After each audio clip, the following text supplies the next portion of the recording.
I was reading the post from Keough County judge. He's in Montgomery County, Texas.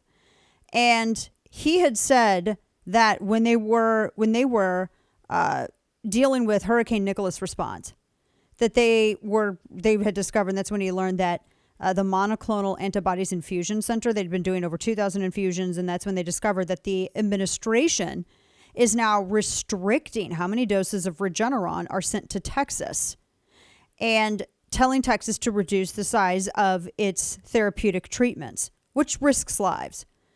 This county judge from Montgomery County, Texas, Judge Mark Keough, joins me now on the phone. Judge, thank you so much for joining us and for giving us some of your time today. I appreciate it. Hey, you bet. Of course. Tell us what, tell folks listening, not just across the state of Texas, but in our hundreds of affiliates across the country, tell folks what has been happening in Montgomery County, Texas, and what you've been seeing with this rationing of Regeneron from the federal government. Well, what has taken place is as the surge has taken place, we began to get very serious about it. And we were one of the locations in Texas where we became a regional provider. And so we really kind of got going just a little over 4 weeks ago and we've distributed 24 doses of this. So sometimes they would send us a pretty good amount, then a short amount, but we were able to order directly, and then it was delivered directly through our provider based upon what our need was going to be. Well, then during this situation that we had with the hurricane, we come to find out, well, the administration said that they were not, even though they said they were not going to transition back to an allocation process, it was just a few days later they turned right around and said that 7 states are basically southern states are using 70% of the product. Well, okay, so let's say that we are using 70% of the product. The other states aren't ordering. Have you heard of any other state that is a state that's saying we didn't get it or they ran out? We actually were without it for 2 days. And we have gotten out with our Department of Health Services here in Texas. They've been cooperating tremendously with us, and they have been going throughout the state looking for doses that have been previously allocated and are giving us those. So we're open right now. We do not know how long we're going to be open. So, wow. It's the thing that is so frustrating to me is they have this attitude that if you are not vaccinated, then it's almost like you deserve to be sick. Well, the fact of the matter is unvaccinated American citizens are tax-paying American citizens, and they have a choice, and we're about choice, and these other states are about choice. The fact of the matter is, Dana, most Republican states are. Yeah, about giving the people a choice. And that's so we're not going to mandate vaccines. Yeah. And we're talking with Montgomery County, Texas, Judge Mark Keough over this whole monoclonal antibody restriction from the federal government. And Judge, you bring up a good point because I've seen that. I've seen a number of articles, in fact, in the past couple of weeks where there are, and also on cable news, where there are actual medical professionals that sit here and say things like, well, if you're refusing to get the vaccine, then maybe you shouldn't get treatment as fast. But those same rules are never applied to, say, for instance, those who deal with obesity. Obesity is one of the top comorbidity factors in coronavirus fatalities, or people who drink and have liver disease, or smokers and lung cancer. I mean, none of those other activities are ever used as justification to deny treatment who need care. That's not medicine. That's politics. Absolutely. Our job is to keep people out of the hospital, to keep people from dying, and use whatever tools are available to do that. That's our right as citizens to be able to do that, of U.S. citizens, as citizens of Texas, as citizens of these various states that are being accused of overusing. And there's no evidence that they observed that they say 70% of the treatments that have been going out have been going to these 7 states. Okay, well, how much is California? Have you heard anything from Gavin Newsom about this? Or have you heard anything from the new guy up in New York? Or any of these strongly Democrat states? They pushed the vaccination. Okay, they're not even asking for this stuff.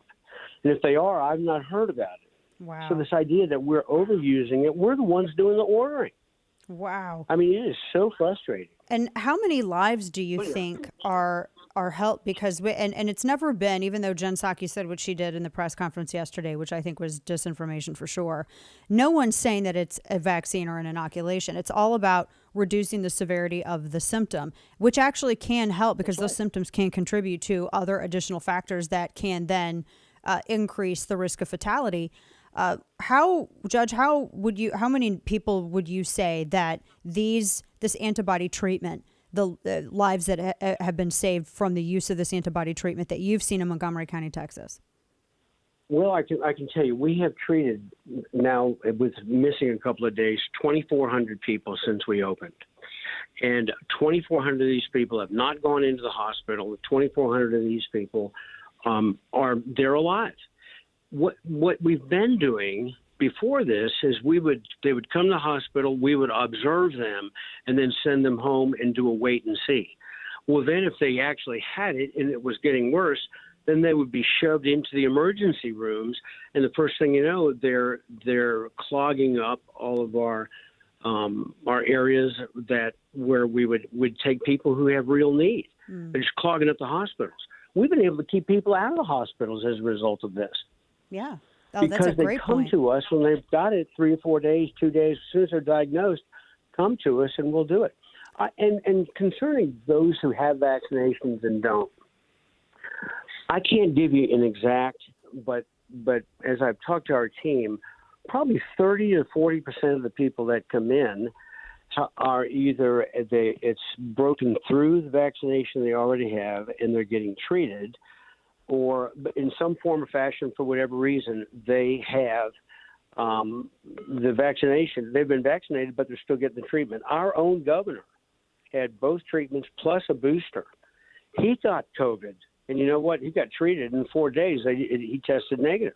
Wow. I mean, that's amazing. That is amazing. So, it keeps people out of emergency. It keeps them out of intensive care. Yeah. And it's preventative in that sense as well. So, but our state, thank God for our state, thank God for our governor and our health services, as they're scouring the state where there are treatments that have not been used right this second. They're transferring them to us. Mm-hmm. And we're one of 3 regional providers that are really kind of rocking along with this, and we're really just getting going. We're starting on our 5th week. Wow. And this Monday. So. Right. We're talking to Montgomery County, Texas Judge Mark Keough, who was helping to raise the alarm on this restriction of the monoclonal antibody treatments. And Judge, final question for you, and I appreciate your time today with us, not just across the Republic of Texas, but our listeners across the country. This seems, ultimately, this is a purely political move by the Biden administration. Is that an accurate assessment to you? I believe that it is so political, it's remarkable. And it's about a difference in ideology with all the things that are going on right now, without getting into those. Right. But I was reading his executive order that he put out on the 9th of this month. He said about this, he was mandating vaccination. He said, this is not about freedom and this is not about personal choice. It's about protecting yourself and protecting those people around you. My job is to protect all Americans. We are going to protect vaccinated workers from unvaccinated workers. How dare him say that to American citizens in a constitutional republic? He is not the king. There you go.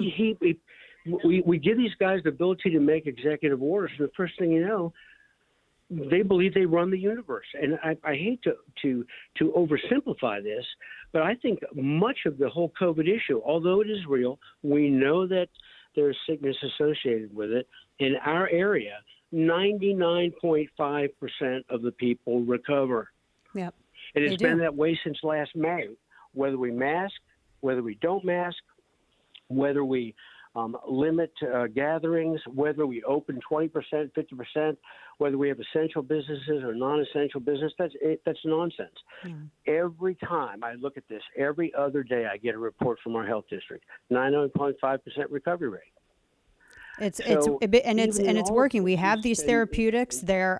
And it's insane, and that we would have anybody that would play politics with us, which would absolutely endanger lives for sure. We are unfortunately at this point out of time, but Judge, we would love to stay in touch with you, and please keep us updated as to what you're seeing Well, and what I you're will. dealing with in Montgomery County. Will you? I certainly will, Dana. Thank you so much. I appreciate your help getting the word out. Of course. Thank you, sir. Appreciate it. Appreciate what you do.